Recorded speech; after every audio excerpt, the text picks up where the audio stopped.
बच्चों आज हम आपको चैप्टर 11 पढ़ाएंगे। 11 चैप्टर है आपका अमूल्य विद्या, यानी विद्या अमूल्य है। विद्या के बराबर कोई मूल्यवान वस्तु नहीं है। यह है आपका इसमें माता शत्रु पिता वैरी येन बालो न पाठित न शोभ्यते सभा मध्य हंस मध्य बको यथा। इसमें बताया है कि वह माता शत्रु है, वह माता शत्रु है, पिता वैरी है यानी पिता भी शत्रु है, जिसने यानी जिसने अपने पुत्र को नहीं पढ़ाया, क्योंकि न शोभ्यति क्योंकि वह विद्वानों के मध्य ठीक वैसे ही शोभा नहीं पाता जिस जैसे हंसों के बीच बगुला। यानी वह माता पिता शत्रु है जो अपने बच्चों को नहीं पढ़ाते हैं, क्योंकि वह विद्वान लोग जो विद्वान समझदार लोग होते हैं उनके सामने शोभा नहीं पाता है, जैसे कि हंसों के बीच बगुला। हंस कितने बड़े बड़े होते हैं सुंदर, और बगुला कितना छोटा होता है, इसलिए वो भी उनके सामने कुछ नहीं दिखता। नेक्स्ट है आपका नक्षत्रम भूषणम चंद्र है नीलम भूषणम पति है पृथ्वी भूषणम राजा विद्या सर्वस्य भूषणम। इसमें क्या बताया, तारों का गहना, यानी तारों का गहना क्या है, चंद्रमा। नारी का गहना क्या, आभूषण मीन्स गहना, नारी का गहना है उसका पति होता है। पृथ्वी भूषणम राजा, और पृथ्वी का गहना यानी पृथ्वी का आभूषण है राजा। और विद्या सर्वस्य यानी कि और क्या है, किंतु विद्या सभी गहनों का सभी का गहना है, यानी विद्या सबका गहना है। विद्या आती है तो सब कुछ आता है, और विद्या नहीं आती तो कुछ नहीं आता है। रूप यौवन संपन्ना विशाल कुल संभवा वहीना न शोभते निर्गता एवं की सुका।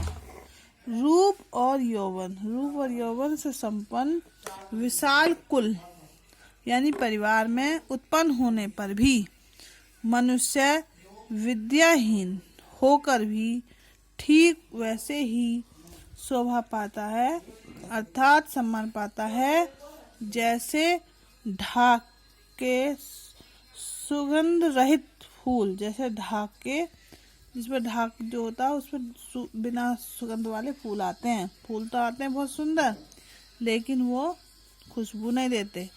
तो उसी प्रकार विद्याहीन व्यक्ति उसी प्रकार सम्मान पाता है जैसे ढाक के सुगंधित रहित बिना सुगंध वाले फूल।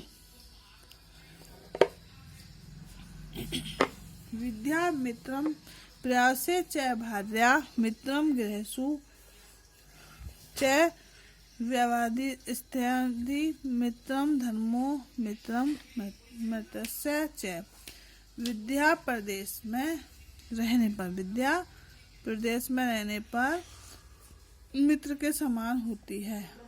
विद्या मित्रम प्रयासे च भार्या मित्रम गृहसु च व्यवादि च मित्रम धर्मो मित्रम मृतस्य च। विद्या प्रदेश में रहने पर मित्र के समान होती है, यानी जो प्रदेश में रहते हैं लोग उनको क्या लगती है, विद्या जैसे उनकी मित्र है। और घरों में पत्नियां होती हैं, होता है। बीमार की मित्र औषधि होती है, जो बीमार होते हैं उनकी मित्र कौन होती है, औषधि होती है, क्योंकि जीवन देती है उन्हें। और मृतक का मित्र धर्म होता है, यानी जब मृतक हो जाता है, मर जाता है आदमी, तो उसका धर्म क्या होता है, मित्र होता है। विद्या ददाति विनय विनयात यति पात्रम पात्रव्यत धम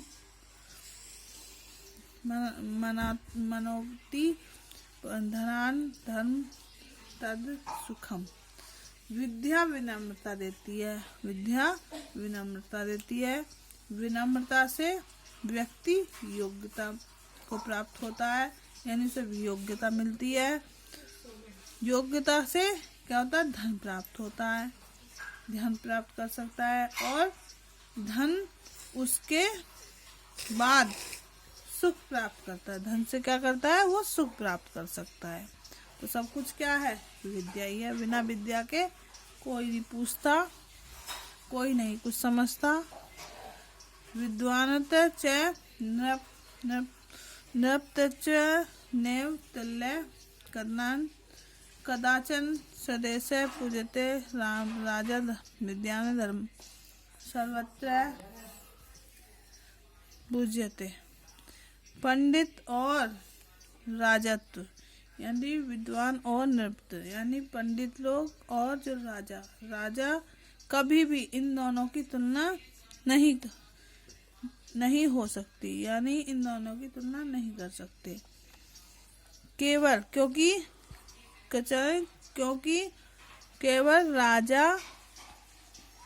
राजा केवल अपने देश की पूजा करता है। राजा जो होगा अपने राज्य को देखेगा तो राजा अपने देश की पूजा करता है। और विद्वान सभी जगह पूजा जाता है, यानी विद्वान तो सब जगह। राजा और विद्वान की कभी भी तुलना नहीं हो सकती, क्योंकि राजा तो अपने देश की रक्षा करता है, देश को संभालता है, और विद्वान हमेशा सब जगह पूजा जाता है। अपूर्व कोपी कोशयम विद्यते तैव भारती व्यतो बुद्धिमयाति क्षमायाति सचियात। हे सरस्वती माँ, आपको यह जानकर ज्ञान स्वरूप भंडार अद्भुत है। विद्या के साथ ही सरस्वती से, इसलिए उन्हें विद्या की देवी कहा जाता है। हे सरस्वती माँ, आपका यह ज्ञान स्वरूप भंडार अद्भुत है, क्योंकि यह खर्च करने पर भी विद्या को प्राप्त होता है, क्योंकि यह खर्च करने पर भी वृद्धि मिलती है। जब हम विद्या को किसी को सिखाते हैं तो हमें क्या होता है, विद्या में वृद्धि होती है, कम नहीं होती। वृद्धि को प्राप्त कर होता है और अपने पास रखने पर नष्ट होता है। और हम किसी को पढ़ाते नहीं है, किसी को बोलते नहीं है, किसी को ज्ञान देते नहीं है, तो क्या होता है, उस विद्या का नष्ट होता है, विद्या नष्ट होती है। क्योंकि हम जब याद नहीं करेंगे, हम बोलेंगे नहीं, किसी को बताएंगे तो वो भूल जाते हैं, तो वो हो गया नष्ट। न चौर्यात न राजार न भातृभाज्य न भारकारी वे कृत्य वर्धते न नित्यम विद्यानम श्रवणम प्रधानम। इसमें क्या होता है, विद्या रूपी धन न तो चोर चुरा सकता है, न राजा द्वारा छीना जा सकता है, न भाई के द्वारा क्या होगा, बांटा जा सकता है, और न ही यह बोझ बढ़ाने वाला है, न ही इसका बोझ बढ़ता है। और यह विद्या रूपी धन तो सब धनों से मुख्य है, यानी सबसे अलग है, क्योंकि व्यय करने से यह नित्य बढ़ता है। क्योंकि विद्या धन क्या है, व्यय करने से, यानी किसी को देने से, विद्या देने से उसको वो बढ़ती है, ना कि घटती है। तो इसके बराबरी कोई नहीं कर सकता। ऐसा न विद्या न तपो न दानम ज्ञानम न शीलम न गुणम न धर्मम ते मृत्यु को लोक भूमि भार भूता मनुष्य रूपेण मृगस्यन्ति। क्या है, जिनके पास विद्या नहीं है, ऐसा न विद्या न तपो दानम, जिनके पास विद्या नहीं है, न तप है, न ज्ञान है, न तप है, न दान है, न ज्ञान है, न शील है, यानी आचरण नहीं है, न गुण है, न धर्म है। ऐसे लोगों को क्या है, मृत्यु लोक में पृथ्वी पर भार होते हुए भी मनुष्य रूप में यानी पृथ्वी लोक पर एक बोझ के समान मनुष्य रूप में पशुओं की भांति विचरण करते हैं। जिनके पास विद्या नहीं होती है, वो एक पशु जानवर और की भांति इस पृथ्वी पर विचरण यानी रहते हैं। बेटा आपको ये चैप्टर हो गया कंप्लीट। ठीक है, आगे मैं कल कराऊंगी।